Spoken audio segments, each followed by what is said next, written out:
My daddy was born as an immigrant in Denmark, emigrated here, married my mommy once they got here. We grew up in Waukegan, Illinois. Dad thought to be a good provider, you got to work 18 hours a day. And my dad was a hardworking baker in the back of the bakery, and my mom was just the most effervescent, joyous lady in the front of the bakery. They had a really great bakery, but don't make any money in a bakery unless you own a chain of bakeries. He almost went upside down a couple different times. My father taught a line to my brothers and me that said, the more enterprising you are, the freer you are. At 9 years old, I wanted this racing bicycle from Denmark. After beating my dad down to saying you could have it if you earn it yourself, I went out and went up to all the neighbors with a red, cold face and a big furry hat and furry mittens. They say, come in, we got to blow your nose, young man. And after they're done, I say, would you like to invest in 1 box or 2 boxes of Christmas cards? I just kept smiling, they kept smiling, they kept buying, and so I sold more than anyone in American greeting cards and became the number 1 greeting card salesman in America. Not because I wanted to sell greeting cards, but I desperately wanted this bicycle. My father's ethical value was that you take half of all your money and put it into savings. It's got me enough money to later on be able to do my own band, do my own business, and go to college, because he taught this very heavy thing of save 50% everything, and then, holy cow, money amasses fast, I found out even as a little 9-year-old kid. And back then, the whole audience, 100 million people watched the Beatles all in one night, and I called up my best friend Gary, and I said, we're going to start a band. He said, do you play any instrument? I said, nope. I said, do you play any instrument? He said, nope.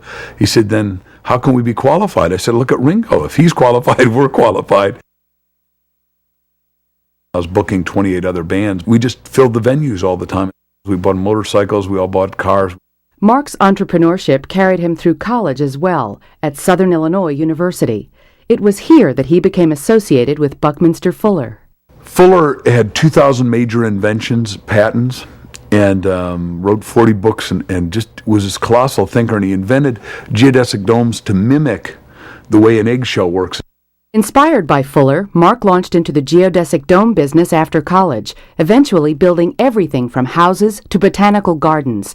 It rapidly became a booming business until the primary raw material, petroleum, stopped flowing with the 1974 oil embargo.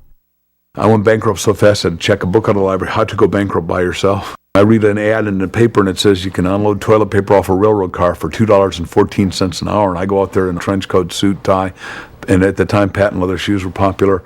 And the guy says, you don't look dressed right. I said, I ain't staying long. This is very temporary for me, sir. When I went bankrupt, I already borrowed all the money I could borrow. That's why I ended up unloading toilet paper and sleeping in a sleeping bag in front of some other guy's bedroom for 6 months. Your greatest opportunity always is given to you by God as a gift called a problem. And if you look inside the problem, you see that that adversity can be turned into something spectacular if you're just awake enough. He's motivated on the inside of himself. That desire to do something bigger, to be something that is of service to humanity.